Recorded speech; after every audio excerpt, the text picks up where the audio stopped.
حضرت بابا بلے شاہ صاحب رحمۃ اللہ علیہ سادات کرام سے تعلق تھا، سید زادے تھے۔ سادات کرام کو اللہ یہ عزت دیتا ہے کہ پیدائشی طور پر بھی ان لوگوں کے پاس سند ہوتی ہے کہ ان کی عزت کرنا امت پہ ضروری ہے۔ تیری نسل پاک میں ہے بچہ بچہ نور کا، تو ہے نے نور تیرا سب گھرانہ نور کا، یہ ان کو فضیلت ہوتی ہے۔ بابا صاحب فرماتے میرے پاس فضیلت تھی، عظمت تھی، میں سید زادہ تھا اور گیلانی سید غوث اعظم کی اولاد، لیکن آپ فرماتے ہیں مجھے پتا تھا کہ اندر سے میں خالی ہوں۔ ہمارے زمانے میں کچھ برادریاں ایسی ہیں جن کو ہم لوگوں نے بڑا بنا دیا ہے، وہ بڑے بن گئے ہیں، نیچے اترنے کو تیار نہیں۔ اور میں اکثر کہا کرتا ہوں کہ یہ زیادتی دونوں طرف سے ہوتی ہے۔ اصل مجرم وہ نہیں جو اپنے آپ کو بڑا جانتا ہے، اصل مجرم وہ ہے جو اپنے آپ کو چھوٹا سمجھتا ہے، وہ اصل مجرم۔ تو اس زمانے میں سادات کرام کی بڑی عزت تھی، بڑا نام تھا۔ تو بابا صاحب کہتے ہیں میرے گھر میں پیری مریدی تھی، ابا جی بھی پیر، دادا جی بھی پیر، پردادا جی بھی پیر، سارے پیر تھے، لیکن میں جب اپنے دل پہ نظر ڈالتا تھا تو خالی تھا معاملہ، شے کوئی نہیں تھی پاس۔ ہاتھ چموا لینا، نذرانہ لے لینا بات ٹھیک ہے، لیکن نہ علم نہ معرفت، کوئی شے نہیں۔ اور فرماتے ہیں میں نے جب پلٹ کے دیکھا نا، پورے علاقے پہ نظر ڈالی تو ایک درویش بابا، ایک سادہ بابا سائیں عنایت قادری، جس کی کوئی بڑا نام نہیں، کوئی بڑی برادری نہیں، اور کام اس کا کیا ہے، رمبا لے لیتا اور سارا دن کھیتوں میں محنت کرتا، لیکن جب مغرب ہوتی تو اس بابے کی مجلس سجتی، اور کہتے ہیں جب ایک دفعہ وہ اللہ کہتا تو اس کی ساری داڑھی آنسوؤں سے بھر جاتی، اور جب عشاء کے بعد وہ حضور پہ درود پڑھنا شروع کرتا تو لگتا یہ کہ یہ سادہ نہیں پڑھ رہا، یہ مصطفیٰ کی زیارت کر کے درود پڑھ رہا۔ فرماتے ہیں میری ساری برادری کو پتا تھا کہ اس کے پاس معرفت ہے، لیکن مسئلہ یہ ہے کہ ہم سید ہیں، مورائی ہیں، اب وہاں جائیں بت توڑیں کیسے، ٹوٹتا ہی نہیں، بہت بڑی مصیبت ہے، کیسے ٹوٹے گا؟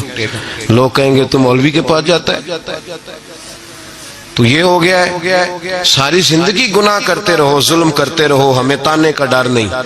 درویش کے پاس جائیں تو لگتا ہے کوئی تانا دے گا کہ یہ کدھر چلا گیا، کدھر چلا گیا؟ جے کر یار دے نام دا ملے مینا، انہوں چولی پا لئے پنجے سٹیے نا، تو یہ کر نار دے نام دی ملے سولی، چوٹا چوٹ لئے پشانٹیے نا۔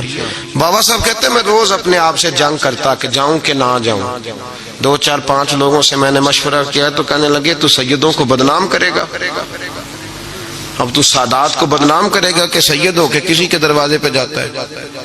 بابا صاحب کہتے ہیں ایک دن لڑتے لڑتے میں تھک ہی گیا، میں چلا ہی گیا، میں نے کہا نہیں، اندر کا بت توڑوں گا تو بات بنے گی۔ کہتے قصور کا میں رہنے والا تھا اور مجھے سمجھانے کے لیے اچ شریف سے جہاں کہ آپ رہنے والے تھے، جو پچھلا علاقہ تھا، وہاں سے بڑے بزرگ بلائے گئے کہ بلے شاہ کو سمجھاؤ۔ کہتے ہیں وہ بابا جی جب آئے تو میں پہچان گیا برادری کے، قبیلے کے، علاقے کے بڑے۔ میں جب ان کے قریب گیا